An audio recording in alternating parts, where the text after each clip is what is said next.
We must say a big hurrah because, Matt Damon, you're back at the helm. Matt Damon!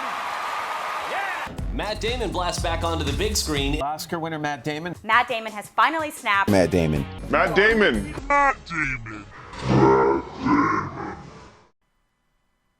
Matt Damon is one of 2015's hottest actors. From his first breakthrough role in Good Will Hunting to his most recent performance in The Martian, Matt Damon has gained quite a bit of media attention since the late 90s. But is there something else to this media darling that Hollywood isn't telling us? Since the concept of celebrity has existed, celebrity life has been shrouded in mystery. And as mysterious as celebrity life is, celebrity death quickly becomes mythology.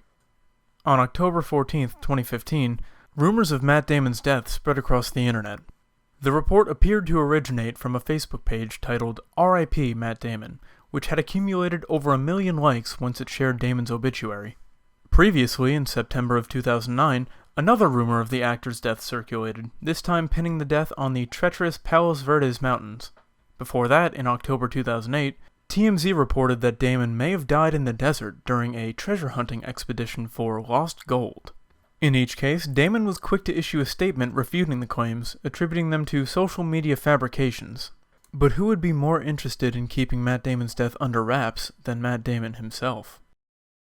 After each of these reported deaths, the Damon research team has attempted to gather as much information as possible from the witnesses and local police, but in each case, our investigations have been met with bureaucratic roadblocks and skepticism.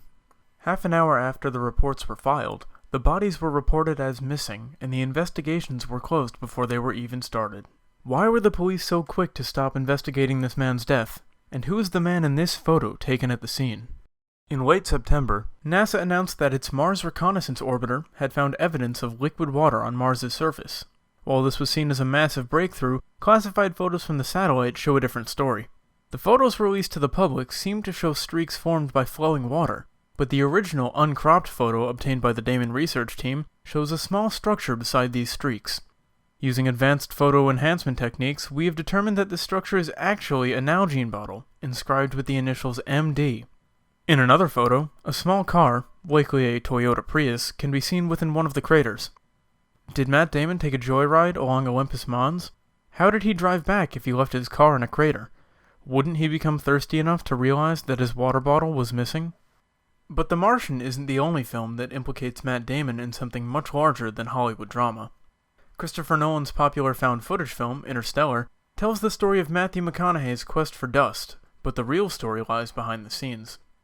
In an unreleased bit, Matt Damon leaves the set to use the bathroom in his space house. However, he flushes too hard, causing the water main to explode. The studio's private insurance records show that an actor, presumably Matt Damon, died on set during that day of shooting, but if you look closely, you can see him here and here in the next few scenes. And despite the buzz surrounding the film, Matt Damon didn't make a public appearance until 2 weeks after the film's premiere. But if Matt Damon died during filming, how is he still making appearances in the Hollywood Hills?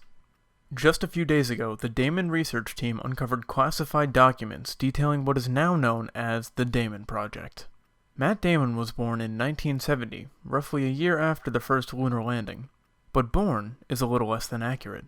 This letter from the Secretary of State implies that Matt Damon's birth had been anticipated for the past few years, pinning the location of his birth in a warehouse on the outskirts of NASA's command center in Houston.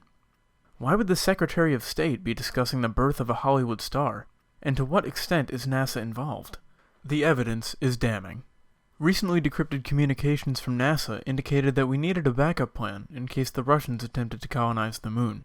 The real Matt Damon was actually born 30 years prior, in the 1940s. Captured by the US military, his biological signature was used as a template for the last offense against cosmonauts. And so the Damon Project, an effort to clone the man most prepared for space travel, was created. The Damon research team suspects that the original Matt Damon is still being held in cryostasis in order to prevent him from telling the outside world about the experiment. However, this is yet to be confirmed. It is unclear how many Damon clones have existed throughout the years, but due to sloppy attempts to dispose of fully matured clones, we can identify at least 11 different Damons since 1997. Aerial infraultrasound reconnaissance conducted by the Damon research team shows that the Damon cultivation facility is located in a bunker below the same warehouse where the first Damon clone was created. The Damon research team's footage was later seized by the US military.